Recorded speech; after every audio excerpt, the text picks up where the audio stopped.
डोंगरावर पाऊस येतो किंवा सपाटीला येतो, पहिल्यांदा त्या पावसाच्या पाण्याचा काय तयार होतो, एक प्रवाह तयार होतो, पाट तयार होतो, पाट, त्या अनेक पाटांचा मिळून काय तयार होतो, ओहोळ तयार होतो, ओहोळ. त्या ओहोळांचा एकत्र येऊन जेव्हा त्याला पाण्याला ओढ लागते त्याला आपण काय म्हणतो, ओढा म्हणतो. त्या पाण्याला खूप वेग असतो त्याला ओढा असं म्हणतो, तो ओढा असतो, त्याला तीव्र उतार असतो. अनेक ओढे एकत्र येऊन छोटी नदी तयार होते आणि अनेक नद्या एकत्र येऊन मोठी नदी तयार होते आणि अशा नद्या एकत्र येऊन त्या समुद्राला मिळतात. सगळीकडे पाणीच आहे सर आणि वाहतच आहे, फक्त आकाराचा फरक आहे. प्रत्येक ठिकाणी त्याला काय नाव वेगळे. जर दोरा छोटा असेल तर त्याला आपण धागा म्हणतो. अनेक धागे जर एकमेकांमध्ये पिळले तर त्याचा आपण दोरा म्हणतो. अनेक दोऱ्या जर एकत्र केला त्याला सुतळी म्हणतो आणि अनेक सुतळी एकत्र केला दोरी म्हणतो त्याला, आणि अनेक दावे जर एकत्र केले त्याला नाडा म्हणतो. हा धागाच. सांगण्याचं तात्पर्य असं आहे, माणसाच्या बुद्धीने हे जे भेद निर्माण केले ना, हे भेद आकलनासाठी केले, बुद्धीच्या आकलनासाठी, तिच्या सोयीसाठी केले. त्यांचं अस्तित्व वेगळं नाहीये. मग अमेरिका जर आमच्या विरुद्ध बाजूला आहे पृथ्वीच्या, आम्ही जर वरच्या बाजूने ते खालच्या बाजूने असलो ते पडत का नाही. या सर्वांना बांधून ठेवणारी एक शक्ती आहे ज्याला गुरुत्वाकर्षण बळ असं म्हणतो आपण, ग्रॅव्हिटेशनल फोर्स. तो हे बांधून ठेवतो सगळ्यांना. पण नुसता बांधून ठेवतं का नाही, तुम्ही चालता, तुम्ही आकाशात उडता, हवेमध्ये तुम्ही भरारी मारता विमानाच्या मदतीने, तरी पण ते पृथ्वीला बांधूनच राहत. एक अदृश्य अशा प्रकारचा दोरा आहे, तो दोरा घट्टपणे त्याला बांधलेला असतो. शक्तीचा जो दोरा आहे त्याला भक्ती असं म्हटलं आहे. आपलं आणि ह्या प्रकृतीचं एक देवाणघेवाण सतत चालू आहे श्वासाच्या रूपाने. तो धागा जर तुटला तुमचं आयुष्य संपतं. पदार्थ जो आहे तो सतत ऊर्जेला बांधलेला आहे. ऊर्जेच्या कृपेने पदार्थ जिवंत आहे. शास्त्रज्ञांनी जे शोध लावले ते बुद्धीच्या जोरावर लावले असं तुम्ही म्हणता. पुस्तकातल्या बुद्धीच्या जोरावर त्यांनी शोध नाही लावलेले, त्यांनी अलौकिक बुद्धीच्या जोरावर शोध लावले. अलौकिक बुद्धी म्हणजे त्यांनाही माहित नाही. तुम्ही आईच्या पोटी जन्माला आला ते तुम्हाला माहिती आहे. तुम्ही नाळेने जोडलेले होता हे पण तुम्हाला माहिती आहे. ती कट केली तिथे बेंबी तयार झाली हे पण तुम्हाला माहिती आहे. पण तरी पण एक अदृश्य मायेचा धागा तिच्यामध्ये तुमच्यामध्ये कायम जोडलेला असतो. प्रेम हे भक्तीचं प्राथमिक रूप. प्रेम एकावर असतं, भक्ती सर्वांवर असतं. एवढं सर्वांवरचं प्रेम त्याला म्हणायचं भक्ती, आणि एकावरची भक्ती त्याला म्हणायचं प्रेम. एवढं सोपं आहे. ती शरीराच्या स्तरावर जेव्हा बंदिस्त होते तेव्हा ती वासना बनते, मनाच्या स्तरावर विचारांच्या स्तरावरती कामना बनते आणि हृदयाच्या स्तरावरती भावना बनते. मग वासना, कामना, भावना, आणि मग जेव्हा ऊर्जेच्या स्तरावर येते तेव्हा ती उपासना बनते. जर मला सांगा आज प्रेम जर माणसाच्या आयुष्यातून जर काढून टाकलं तर काय अर्थ काय राहतो माणसाच्या जीवनाला. तुमच्या जीवनामध्ये कोणाचं तरी प्रेम आहे, ठीक आहे, तुमची ती वासना आहे, वासना पण एक प्रेमच आहे, फक्त ते शरीराच्या स्तरावर आहे. आणि ते गलिच्छ का आहे, कारण काही दिवसांनी तो भाव तुमचा कमजोर होत जाणार आहे. वासना ही फक्त ती जेव्हा तीव्र स्वरूपात असते तेव्हाच आकर्षित करते. जेव्हा तिची वासना तृप्ती होते त्यावेळेस ती दूर होण्याचा प्रयत्न, म्हणून ती निगेटिव्ह आहे. परंतु भक्ती अशी आहे, आईला लेकरापासून आणि लेकराला आईपासून कधी दूर व्हावंच वाटत. भक्ताला परमेश्वरापासून आणि परमेश्वराला भक्तापासून, गुरुला शिष्यापासून आणि शिष्याला गुरुपासून वेगळं व्हावंच वाटत नाही. मग ही भक्ती आहे. शरीराची समस्या अशी आहे की तुम्ही त्याला जर एखाद्या विशिष्ट माणसांमध्ये किंवा विशिष्ट गोष्टीमध्ये जर गुंतवलं तर ते कायम तडफडत राहतं. तेच पाहिजे, तेच पाहिजे, तीच वस्तू पाहिजे, तीच व्यक्ती पाहिजे, तिचा सहवास पाहिजे, हेच पाहिजे. शरीर तुम्हाला तडफडवतो सर. मग विरह कोणाला होत असतो, शरीराला होतो. जे विरहाचे गाणे सगळे तारुण्यात लिहिले, म्हातारे कधी लिहित नाही विरहाचे. ज्याचं ब्रह्मचर्य भ्रष्ट झाले ते विरहाचे गाणे जास्त लिहित. त्याचं ब्रह्मचर्य भक्कम आहे त्याला विरह जाणवतच नाही. तर ते शक्ती एवढी प्रबळ असते का ते वरच्या स्तरावर. तुम्ही जर आळशी डेटा भरला असेल तर तुम्ही आळशीच विचार प्रोसेस करणार आणि आळशीत लोकांच्या सहवासात राहा. तेव्हा बुद्धीच्या खोलामध्ये जर गेला आपण तर बुद्धी तुमची तशीच काम करते जशा प्रकारचं अनुभव, कल्पना, विचार तुम्ही तुमच्या डोक्यामध्ये साठवून ठेवलेले आहे. ज्याच्या घरी शिकवलेलं आहे तर फार जीव काढायचा नाही. घरचे लोक शिकवतात फार जीव काढू नको, पगार एवढंच कर. नकळत ते आईवडील आपल्या पाल्याचं वाटोळं करतात. नवे भिकारी करोडपती आहे, ते मेल्यावर त्यांना कळलं हा भाग वेगळा. ती भीक मागता मागता ही विसरून जातं की मी भीक कशाला मागवतो. उपजीविकेसाठी बुद्धीची गरजच आहे असं काही नाही. जेव्हा मनुष्य आदिमानव म्हणून जंगलामध्ये जगत होता तेव्हा तो आपल्या उपजीविकेसाठी बुद्धीचा वापर करत होता का? तो पण एक जनावरासारखाच होता ना, प्राण्यांसारखा नव्हता का? जुन्या काळामध्ये माणसांकडे सोयी सुविधा नव्हत्या, त्यांच्याकडे साधनं नव्हती. जुन्या काळामध्ये आई वडील, आजी आजोबा आपल्या नातवांना, मुलांना काही वस्तू देऊ शकत नव्हते, पैसे देऊ शकत नव्हते, काही देऊ शकत नव्हते, पण त्यांच्याकडे प्रेम खूप होतं. त्यांच्या बटव्यामध्ये, पिशवीमध्ये असलेला 10 पैशाचं नाणं सुद्धा खूप ताकदवर. त्यांनी डब्यात साठवून ठेवलेला जो लाडू होता तुमच्यासाठी तयार करून ठेवलेला, तो लाडू अतिशय पौष्टिक आणि जीवनदायी असतात. आज सगळेजण सगळे आहे आपल्याकडे, परंतु जीवनाच्या समाधानासाठी जे जगण्यासाठी जे गरजेचं आहे ते प्रेमच नाही. तुमच्याकडे पैसा आहे पण त्याला व्हॅल्यू जर नसेल. झिम्बाब्वेमध्ये एकदा असं झालं हो, पैशाची किंमत एवढी कमी झाली की पिशवीभर नोटा न्यायच्या आणि पिशवीभर भाजी आणा. म्हणजे तुमच्याकडे जी गोष्ट आज ज्याला तुम्ही उपजीविका म्हणता, ज्याला तुम्ही जीवन म्हणता, त्या जीवनाला काय मूल्य आहे? पूर्वी माणसं सुंदर नव्हती दिसत, अशी नीटनेटकी, अशी एकदम कपडे वगैरे असे काही घालत नव्हती, परंतु फार प्रेमळ असायची. त्यांच्या घरामध्ये पंचपक्वान्न नसायचं, हायफाय जेवण नसायचं, गॅस नव्हते, काही नव्हतं, पण ते जे जेवण असायचं एवढं सुंदर असायचं, तृप्त व्हायचे माणसं खाल्ल्यानंतर. आता इथे आम्हाला आदर आहे का? विचारा स्वतःलाच आत्मपरीक्षण करा. तुम्हाला कोणाविषयी आदर वाटतो? तुमच्या बुद्धीने तुम्हाला प्रत्येकाचं मूल्यमापन करायची काय लावलेली आहे? सवय लावलेली आहे. तुम्ही ज्या पद्धतीने जीवनाची रचना केलेली आहे, आता ज्या दिशेने मनुष्य चाललेला आहे, स्वातंत्र्याच्या नावाखाली माणसं यंत्र बनत चाललेली आहे. सतत शोधताय काहीतरी. काय शोधताय हे बी कळत नाही, पण शोधताय. रस्त्याने गाडीच्या मागे धावणाऱ्या कुत्र्यामध्ये ना आपल्यामध्ये काय फरक आहे हा तुम्ही काहीतरी संशोधन केलं पाहिजे ना. तुम्ही नोकरीला पळताय, ते गाडी मागे पळते. तुम्ही पैशा मागे पळताय, ते मोकळ्यात पळतंय. तुम्ही प्रतिष्ठे मागे पळताय, गाडी मागे पळताय. ह्याच्या म्हणजे विचार करा तुम्ही. कुत्र पण गाडी मागे पळते आणि माणूस पण गाडी मागे पळतो. का रे बाबा कार घ्यायची? त्याच्या पळण्यामध्ये ह्याच्या पळण्यात कधी फरक दिसला पाहिजे ना.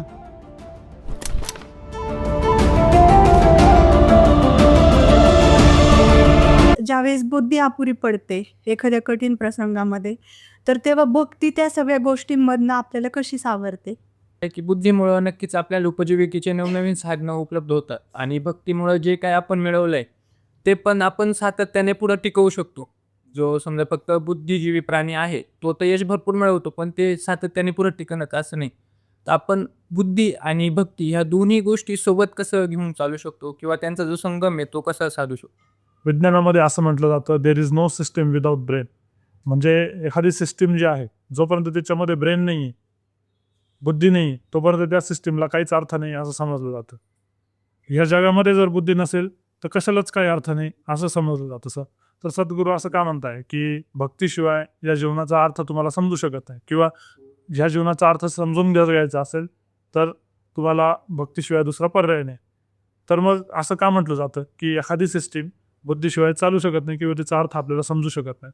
आणि दुसरा प्रश्न असा आहे सर की भक्ती करायची, जर जीवनाचा अर्थ समजून घ्यायचा आहे तर मग नेमकी भक्ती कशी करायची आणि कोणाची करायची?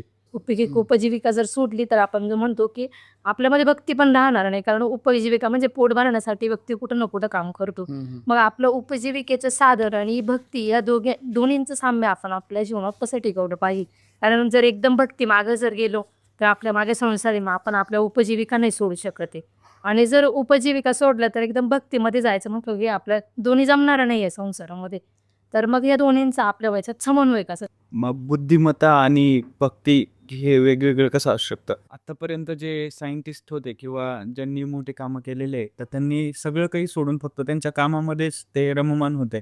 तर मग त्यांनी त्यांच्या बुद्धीमुळेच तर तिथपर्यंत गेले. म्हणजे ते त्याच मार्गावर होते आणि स्वतःच ऐकलं त्यांनी, दुसरं कोणाचंच ऐकलं नाही. म्हणजे ज्यांनी अनुभवाला शोध लावला, ज्यांनी एडिसन असेल त्या, म्हणजे या सगळ्यांनी फक्त सगळं काही सोडून त्याच्यावरतीच गेले. मग ते बुद्धिमत्तेचाच भाग होता.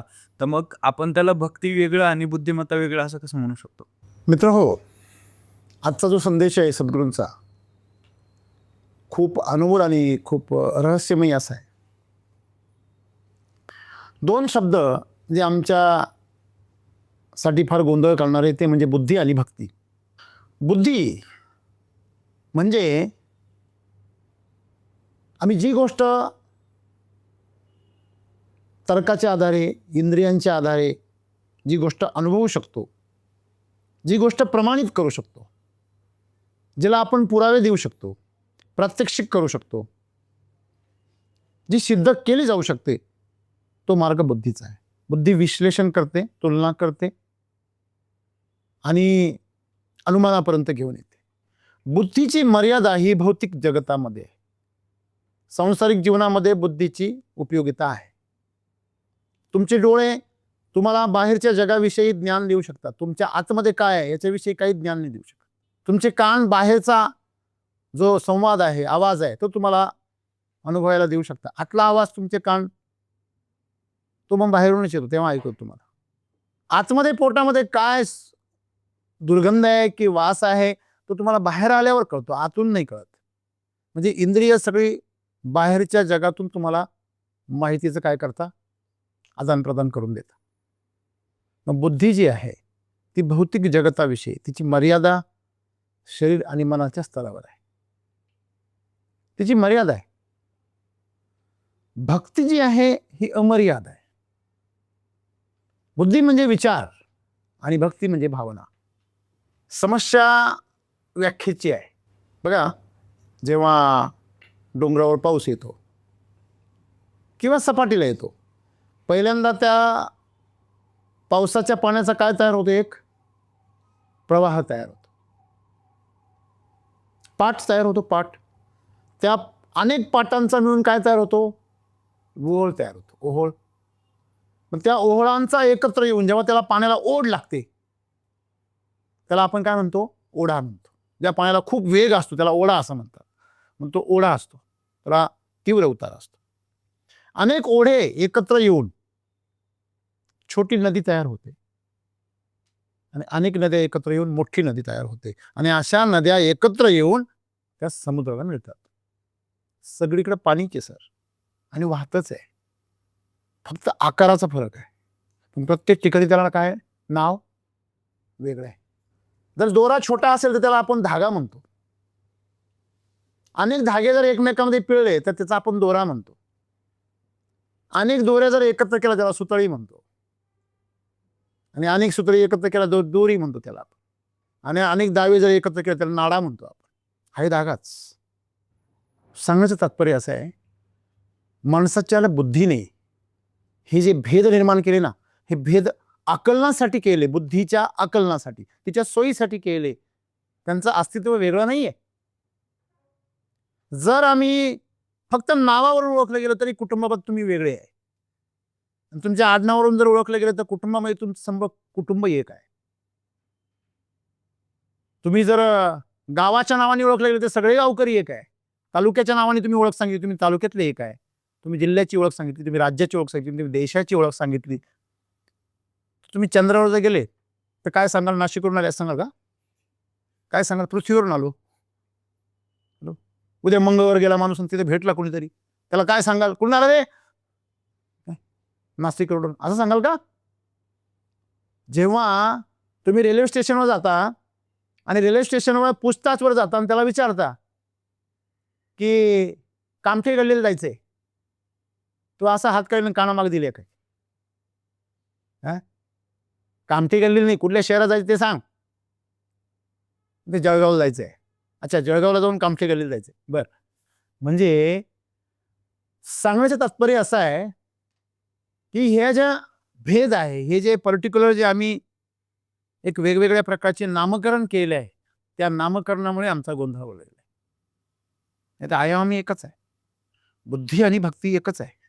त्याची मात्रा जेव्हा मेंदूपर्यंत सीमित असते, भौतिक जगतापर्यंत, त्याला बुद्धी म्हणतो. जेव्हा भौतिक जगताच्या पलीकडे ही बुद्धी काम करते त्याला भक्ती असं म्हणतात. जी आमच्या मेंदूमध्ये आहे ती बुद्धी, जे आमच्या मेंदूतून काम करते, आचार विचार कल्पना अनुमान निर्णय, आणि जी ह्या विश्वामध्ये काम करते, ही वैश्विक बुद्धी जी आहे ना, ती भक्ती आहे. ही सगळ्यांना बांधून ठेवणारी. मी लहान तुम्हाला प्रश्न पडायचा की अरे या पृथ्वीवरून ह्या वस्तू अशा उडून का बरं जाऊन जात नाहीत? अमेरिका कुठल्या बाजूला आहे? समजा तुम्ही एखादा एक मोठा चेंडू ठेवला, असा मोठा चेंडू आहे, त्याच्यावर तुम्ही एक वस्तू ठेवली त्या चेंडूच्या वर, ते राहील का नाही तिथे ती? आणि तो चेंडू तुम्ही असा गोल फिरवला तर ती वस्तू खाली गेल्यावरती काय होणार? पडून जाणार.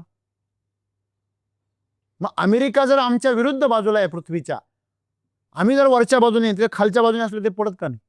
ह्या सर्वांना बांधून ठेवणारी एक शक्ती आहे, ज्याला गुरुत्वाकर्षण बळ असं म्हणतो आपण, ग्रॅव्हिटेशनल फोर्स. तो हे बांधून ठेवतो सगळ्यांना. पण नुसतं बांधून ठेवतं का? नाही. तुम्ही चालता, तुम्ही आकाशात उडता, हवेमध्ये तुम्ही भरारी मारता विमानाच्या मदतीने, तरी पण ते पृथ्वीला बांधूनच राहतं. एक अदृश्य अशा प्रकारचा दोरा आहे, तो दोरा घट्टपणे त्याला बांधलेला असतो. तो शक्तीचा जो दोरा आहे त्याला भक्ती असं म्हटलेलं आहे. आपलं आणि ह्या प्रकृतीचा एक देवाणघेवाण सतत चालू आहे श्वासाच्या रूपाने. तो धागा जर तुटला तुमचं आयुष्य संपतं. मग पदार्थ जो आहे तो सतत ऊर्जेला बांधलेला आहे. त्या ऊर्जेच्या कृपेने पदार्थ जिवंत आहे. मग तो हा पदार्थ का असेना, त्यातला हा या छोटासा गोळा का असेना, ह्या मेंदूतून तुम्ही या प्रकृतीच्या मेंदूचा अभ्यास नाही करू शकत. हा, त्या दिशेने जाऊ शकता, अभ्यास नाही करू शकत. त्यासाठी तुम्हाला या मेंदूला सोडावं लागेल. तुम्ही जे सांगितलं की शास्त्रज्ञांनी जे शोध लावले ते बुद्धीच्या जोरावर लावले असं तुम्ही म्हणता. पुस्तकातल्या बुद्धीच्या जोरावर त्यांनी शोध नाही लावलेले. त्यांनी अलौकिक बुद्धीच्या जोरावर शोध लावलेले. अलौकिक बुद्धी म्हणजे त्यांनाही माहित नाहीये की हे जे ज्ञान आहे. जेव्हा आईन्स्टाईन असं म्हणतो की या जगातलं जे काही समुद्रावरची वाळू आहे त्या वाळूमधला एक कण म्हणजे माझं ज्ञान आहे, तो हे सांगण्याचा प्रयत्न करतोय की माझी बुद्धी जी आहे किंवा माझी जी बुद्धिमत्ता आहे अलौकिक, ती बुद्धिमत्ता जी आहे माझी, ती शक्ती अतिशय काय आहे, क्षुद्र आहे या पृथ्वीच्या किंवा या सृष्टीच्या ज्ञानापुढे. मग ते सृष्टीच्या ज्ञानाका तो दिशा निर्देश करतोय. काय की त्यांच्या तुलनेत त्यांनी तुलना केली आहे की त्याच्या तुलनेमध्ये माझं ज्ञान, त्याने तरी पृथ्वीच्या संपूर्ण वाळूवरच्या एका कणाबरोबर तुलना केली, तेवढं पण नाहीये वास्तविक जर अभ्यास केला तर. बरोबर. मग सांगायचं तात्पर्य काय आहे की आपल्याला भक्ती कळणं गरजेचं आहे. या पृथ्वीवर आपण राहतो, आपण जन्माला येतो, तर तिची आपल्याबरोबर भक्ती आहे, पण हे आपल्याला माहिती आहे का? तुम्ही आईच्या पोटी जन्माला आला ते तुम्हाला माहिती आहे. तुम्ही नाळ्याने जोडलेले होता हे पण तुम्हाला माहिती आहे. ती कट केली, तिथे बेंबी तयार झाली हे पण तुम्हाला माहिती आहे. पण तरी पण एक अदृश्य मायेचा धागा तिच्यामध्ये तुमच्यामध्ये कायम जोडलेला असतो. घार हिंडते आकाशी, जीवती चापेला पाशी. भक्ती आहे सही. प्रेम हे भक्तीचं प्राथमिक रूप आहे. प्रेम एकावर असतं, भक्ती सर्वांवर असते. एवढं सर्वांवरचं प्रेम त्याला म्हणायचं भक्ती, आणि एकावरची भक्ती त्याला म्हणायचं प्रेम. हे एवढं सोपं आहे. तुम्ही पाणी जर साठवून ठेवलं तर काय होणार ते? काही पण कुठली गोष्ट तुम्ही तिला मर्यादित घाला, त्याला बंधनात टाका, तेवढी लिमिटेड करा, ती काय होते लगेच नष्ट व्हायला लागते. ती जर प्रवाहात ठेवली तर चिरंजीव राहते. मग बंदिस्त भक्ती, जी बंदिस्त भक्ती आहे ना, ती प्रेम आहे. आणि त्याच्यामध्ये अजून बंदिस्त केली तुम्ही प्रेम. जेव्हा तुम्ही भावना तिची बंदिस्त करून टाकता, तिला गुदमरवता भावना, तेव्हा ती विचाराच्या स्तरावर येते, बुद्धीच्या स्तरावर. मग ती शरीराच्या स्तरावर जेव्हा बंदिस्त होते तेव्हा ती वासना बनते. मनाच्या स्तरावर, विचारांच्या स्तरावर ती कामना बनते, आणि हृदयाच्या स्तरावर ती भावना बनते. मग वासना, कामना, भावना, आणि मग जेव्हा ऊर्जेच्या स्तरावर येते तेव्हा ती उपासना बनते. उपासना म्हणजे तू श्रेष्ठ, मी तुझ्याजवळ, तुझ्या पायाची धूळ आहे. आलं लक्षामध्ये? मनाच्या स्तरावरचा माणूस कधीच धूळ बनणार नाही. तो म्हणतो मी अहंकार, मी आहे. बरोबर ना? तर आपल्याला हे समजून घ्यायचंय की प्रेम जे आहे ते एक बंदिस्त भक्ती आहे. जर मला सांगा, आज प्रेम जर माणसाच्या आयुष्यातून जर काढून टाकलं तर काय अर्थ काय राहतो माणसाच्या जीवनाला? तुमच्या जीवनामध्ये कोणाचं तरी प्रेम आहे, ठीक आहे, तुमची ती वासना आहे, वासना पण एक प्रेमच आहे, फक्त ते शरीराच्या स्तरावर आहे. आणि ते गलिच्छ का आहे? कारण काही दिवसांनी तो भाव तुमचा कमजोर होत जाणार आहे. वासना ही फक्त ती जेव्हा तीव्र स्वरूपात असते तेव्हाच आकर्षित करते. जेव्हा तिची वासना तृप्ती होते त्यावेळेस ती दूर होण्याचा प्रयत्न करते, म्हणून ती निगेटिव्ह एनर्जी आहे. परंतु भक्ती अशी आहे, आईला लेकरापासून आणि लेकराला आईपासून कधी दूर व्हावंच वाटत नाही. भक्ताला परमेश्वरापासून आणि परमेश्वराला भक्तापासून, गुरुला शिष्यापासून आणि शिष्याला गुरुपासून वेगळं व्हावंच वाटत नाही. मग ही भक्ती आहे. मग आता विषय असा आहे की तुम्ही विचारल्याप्रमाणे भक्ती जी आहे, मग आम्ही भक्त जर असो, बघा, प्रेम जर आमच्या जीवनात नसेल तर आमचं जीवन उदासीन होऊन जातं, रखरखीत होऊन जातं. ज्यांच्या जीवनामध्ये प्रेम नाही आहे त्यांचे जीवन कायम अस्वस्थ राहतं. बघा, शरीराची समस्या अशी आहे की तुम्ही त्याला जर एखाद्या विशिष्ट माणसांमध्ये किंवा विशिष्ट गोष्टीमध्ये जर गुंतवलं तर ते कायम तडफडत राहतं. तेच पाहिजे, तेच पाहिजे, तीच वस्तू पाहिजे, तीच व्यक्ती पाहिजे, तिचा सहवास पाहिजे, हेच पाहिजे. शरीर तुम्हाला तडफडवतो सारखं. मग विरह कोणाला होत असतो? शरीराला होत असतो. म्हणजे विरहाचे गाणे सगळे तारुण्यात लिहिले, म्हातारे कधी लिहित नाही विरहाचे गाणे. ज्याचं ब्रह्मचर्य भ्रष्ट झाले ते विरहाचे गाणे जास्त लिहित. ज्याचं ब्रह्मचर्य भक्कम आहे त्याला विरह जाणवतच नाही कशाचा. तर ते शक्ती एवढी प्रबळ असते का ते वरच्या स्तरावर जातं. मग तुम्हाला जर वरच्या स्तरावरचं प्रेम अनुभवायचं असेल, बघा, तुम्ही चांदी मिळाली तरी उड्या मारताय, म्हणजे तुम्हाला सोनं कधी मिळणार नाही. सोनं काय असं तुम्हाला कधी कळणारच नाही. तुम्ही सोनं मिळालंय आणि पार अगदी तुम्हाला असं वाटतं की आम्ही पार आकाश छिन्न झालं, तुम्हाला डायमंड कधी मिळणार नाही. तुम्ही सोनं आणि त्याचं डायमंड बनण्याच्या ऐवजी तुम्ही जर परीस बनू शकले तर हे सर्वात सुंदर आहे. तुम्ही ज्याला धक्का लावाल त्याचं सोनं करा. किंग बनण्यापेक्षा किंग मेकर बनलं पाहिजे. का आम्हाला भक्तीची गरज काय हा विषय पहिला विषय आहे. आमच्याकडे भक्ती आहे का हा नंतरचा विषय. पहिला विषय आमच्याकडे बुद्धी आहे हे तर आम्ही मान्य करतो, आहे सगळ्यांकडे. वापरता का नाही हा नंतरचा भाग आहे, त्याविषयी मी बोलतच नाही.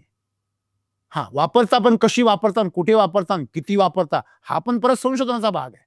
बरेच माणसं आपली बुद्धी जपून वापरतात, त्याला वाटतं झिजली मग, त्याला नंतर कळतं नाहीच आहे. त्याच्यावर बोलण्यासारखं काहीच नसतं, ते आपलं शांत उभं राहतं. तो म्हणतो नेहमी श्रोता आहे, हे कोणीतरी श्रोता पण पाहिजे असं बोलतो तो. त्याला एवढंच पाठ झालेलं असतं. तुमचं बोलणं ऐकण्यासाठी कोणीतरी ऐकायला पण पाहिजे ना. अरे पण राजा तुला बोलायची संधी मिळते तेव्हा तू बोलतो कुठे? तो मूग गिळून बसलेला असतो. म्हणजे आपण ज्यावेळेस बुद्धीच्या बाबतीमध्ये बोलतो तर बुद्धी आमच्याकडे आहे आहे यात शंका नाही. बुद्धी नसते तुम्ही इथं उभेच नसते, आहे का नाही? आपण सहज एखाद्याला म्हणतो तुला कळतं का कुठे काय करावं होतं, म्हणजे त्याला बुद्धी काय नाही किंवा त्याची बुद्धी जागृत नाही आहे. बुद्धी नाही असं नाही, वरती एवढं मोठं दिसतंय 2-3 किलोचं ते काहीतरी आहे ना त्याच्यामध्ये.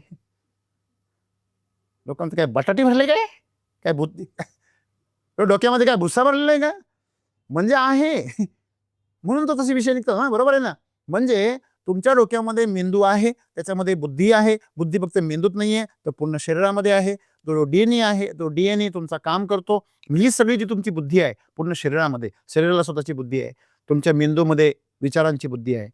तर ही जी बुद्धी आहे ती किती तीव्र आहे, ती किती जागृत आहे आणि तुम्ही ती कुठे वापरता हे सगळं तुमच्यावर अवलंबून आहे. तुम्ही कोणाच्या संपर्कात राहता, कोणता डेटा तुम्ही त्या मेमरीमध्ये भरता त्यानुसार तो प्रोसेस होतो. तुम्ही जर आळशी डेटा भरला असेल तर तुम्ही आळशीच विचार प्रोसेस करणार आणि आळशीच लोकांच्या सहवासात राहणार.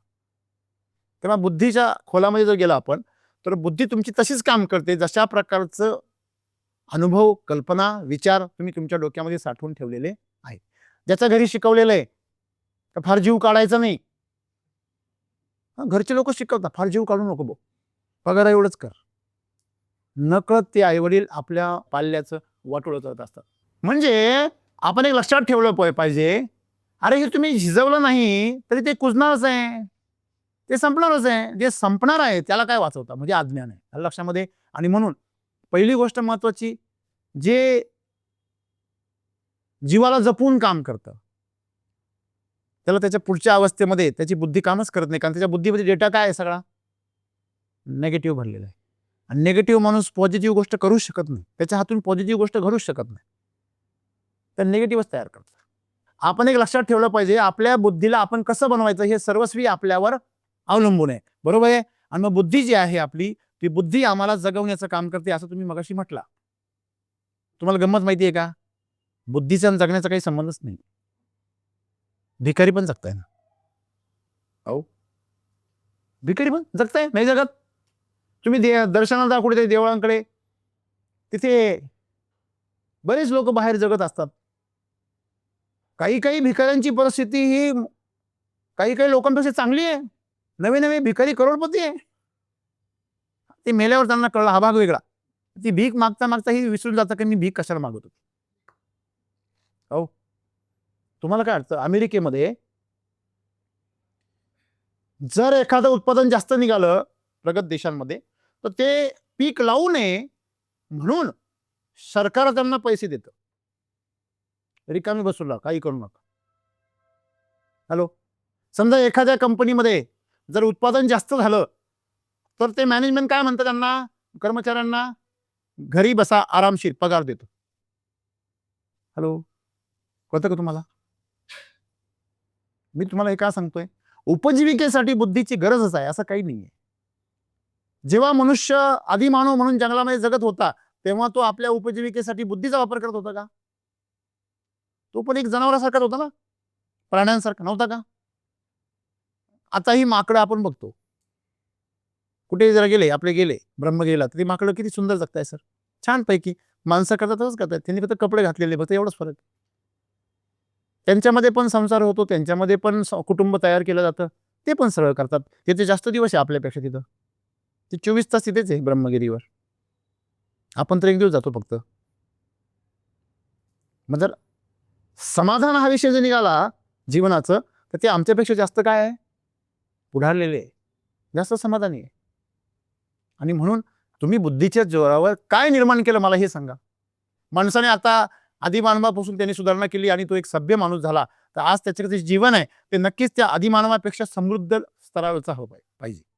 काल आम्ही चर्चा करतो सहज की जुन्या काळामध्ये माणसांकडे सोयीसुविधा नव्हत्या, त्यांच्याकडे साधना नव्हती. जुन्या काळामध्ये आई वडील, आजी आजोबा आपल्या नातवांना, मुलांना काही वस्तू देऊ शकत नव्हते, पैसे देऊ शकत नव्हते, काही देऊ शकत नव्हते, पण त्यांच्याकडे प्रेम खूप होतं. त्यांच्या बटव्यामध्ये, पिशवीमध्ये असलेला 10 पैशाचं नाणं सुद्धा खूप ताकदवर होतं. त्यांनी डब्यात साठवून ठेवलेला जो लाडू होता, तुमच्यासाठी तयार करून ठेवलेला, तो लाडू अतिशय पौष्टिक आणि जीवनदायी असा होता. आज सगळेजण सगळं आहे आपल्याकडे, परंतु जीवनाच्या समाधानासाठी जे जगण्यासाठी जे गरजेचं आहे ते प्रेमच नाही आहे. तुमच्याकडे पैसा आहे पण त्याला व्हॅल्यू जर नसेल. झिम्बाब्वेमध्ये एकदा असं झालं हो, पैशाची किंमत एवढी कमी झाली की पिशवीभर नोटा न्यायच्या आणि पिशवीभर भाजी आणायची. म्हणजे तुमच्याकडे जी गोष्ट आज ज्याला तुम्ही उपजीविका म्हणता, ज्याला तुम्ही जीवन म्हणता, त्या जीवनाला काय मूल्य आहे आज? पूर्वी माणसं सुंदर नव्हती दिसत, अशी नीटनेटकी, अशी एकदम कपडे वगैरे अशी काही घालत नव्हती, परंतु फार प्रेमळ असायची. त्यांच्या घरामध्ये पंचपक्वान्न नसायचं, हायफाय जेवण नसायचं, गॅस नव्हते, काही नव्हतं, पण ते जे जेवण असायचं ना ते एवढं सुंदर असायचं. तृप्त व्हायचे माणसं खाल्ल्यानंतर. एकमेकाला वेळ द्यायची, बसायचे, आत्मीयतेने बोलायचे, आदर ठेवायचे. आता इथे आम्हाला आदर आहे का? विचारा स्वतःला, जरा स्वतःला आत्मपरीक्षण करा. तुम्हाला कोणाविषयी आदर वाटतो? तुमच्या बुद्धीने तुम्हाला प्रत्येकाचं मूल्यमापन करायची काय लावलेली आहे? सवय लावलेली आहे. तुम्ही ज्या पद्धतीने जीवनाची रचना केलेली आहे, आता ज्या दिशेने मनुष्य चाललेला आहे, स्वातंत्र्याच्या नावाखाली माणसं यंत्र बनत चाललेली आहे. सतत शोधताय काहीतरी, काय शोधताय हे बी कळत नाही, पण शोधताय. रस्त्याने गाडीच्या मागे धावणाऱ्या कुत्र्यामध्ये ना आपल्यामध्ये काय फरक आहे हा तुम्ही काहीतरी संशोधन केलं पाहिजे ना. तुम्ही नोकरीला पळताय, ती गाडी मागे पळते, तुम्ही पैशा मागे पळताय, ते मोकाट पळतंय. तुम्ही प्रतिष्ठे मागे पळताय, गाडी मागे पळताय. ह्याच्या म्हणजे विचार करा तुम्ही, कुत्र पण गाडी मागे पळतंय आणि माणूस पण गाडी मागे पळतोय. का रे बाबा कार घ्यायची, त्याच्या पळण्यामध्ये ह्याच्या पळण्यात कधी फरक दिसला पाहिजे ना. म्हणजे माणसाच्या जीवनामध्ये क्लॅरिटी नाही राहिली. का बरं नाही राहिली? कारण त्यांनी बुद्धीला काय मानलं? सर्वोत्कृष्ट मानलं, सर्वोतपरी मानलं. आणि म्हणून सद्गुरू सांगताय, बुद्धीमुळे तुम्ही फक्त जगू शकता,